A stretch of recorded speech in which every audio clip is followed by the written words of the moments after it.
Então, eu entrei na área de telemarketing há 20 anos. Primeiro como operador, depois como supervisor, coordenador e gerente. Como gerente eu estou há 10 anos. Eu sempre fui uma pessoa amiga dos operadores, dos supervisores e coordenador.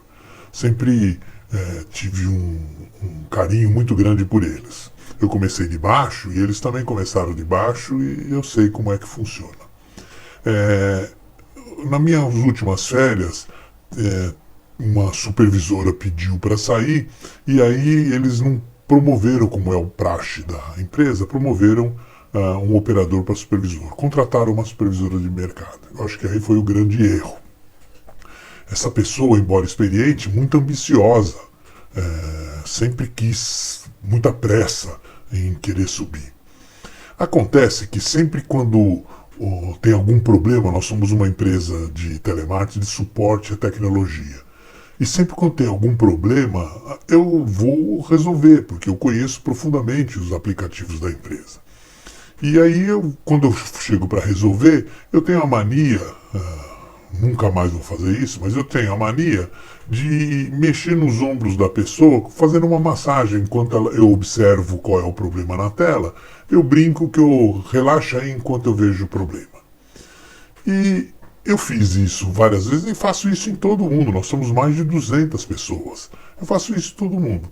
E quando eu fiz nessa supervisora, eu achei que ela ficou meio estranha, mas eu perguntei algum problema, ela falou não. E aí outra vez ela pediu ajuda, eu fui lá ajudar e eu não percebi, ela estava filmando. Meses depois ela saiu da empresa. Uns 2, 3 meses depois ela saiu da empresa. E sabe o que aconteceu? Ela abriu um processo de assédio sexual contra a minha pessoa dentro da empresa. O dono confia plenamente em mim, tanto é que ele falou que vai pagar o advogado e vai cuidar de todo esse processo por mim, né?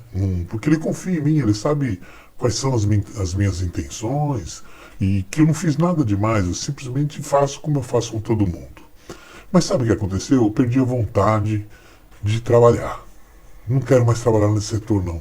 Por mais que o dono me defenda, e eu agradeço muito isso, eu vou sair da empresa, eu estou desanimado.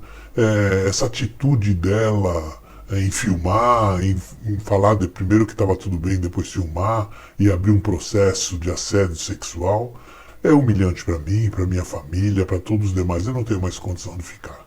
Infelizmente, o ser humano se tornou nisso.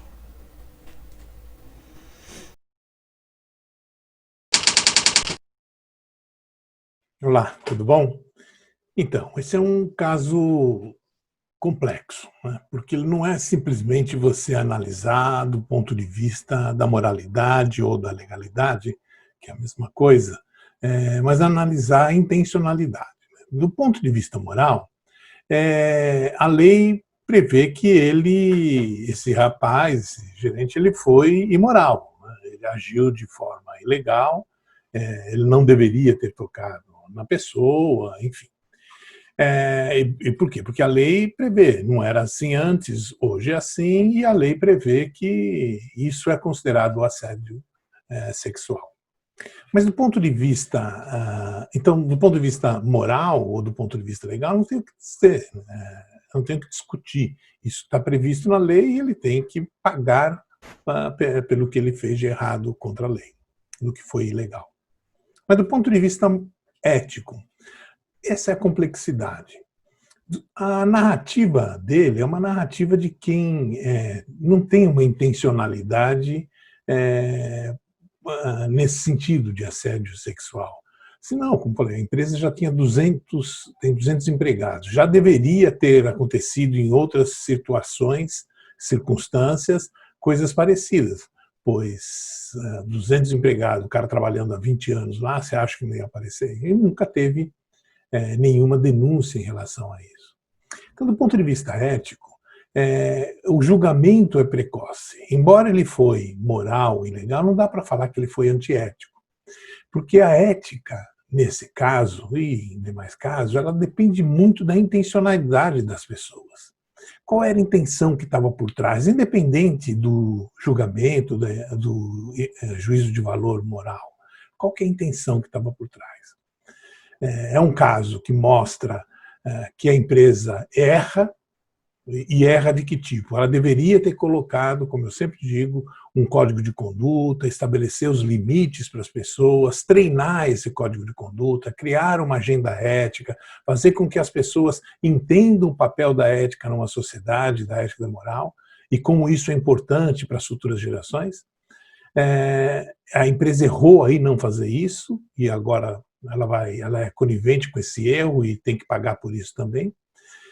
Mas do ponto de vista ético também ela não fez nada, a empresa, para mostrar o que é a ética e as suas questões, e a sua complexidade e a intencionalidade. Então fica aqui a reflexão, né? Então nem tudo que é moral é ético, a moralidade não garante a ética, e o que garante a ética é essa reflexão, essa agenda ética, essa forma de fazer, de ver o mundo, de emitir juízos de valor de forma justa, equânime, imparcial, portanto ética. É isso aí.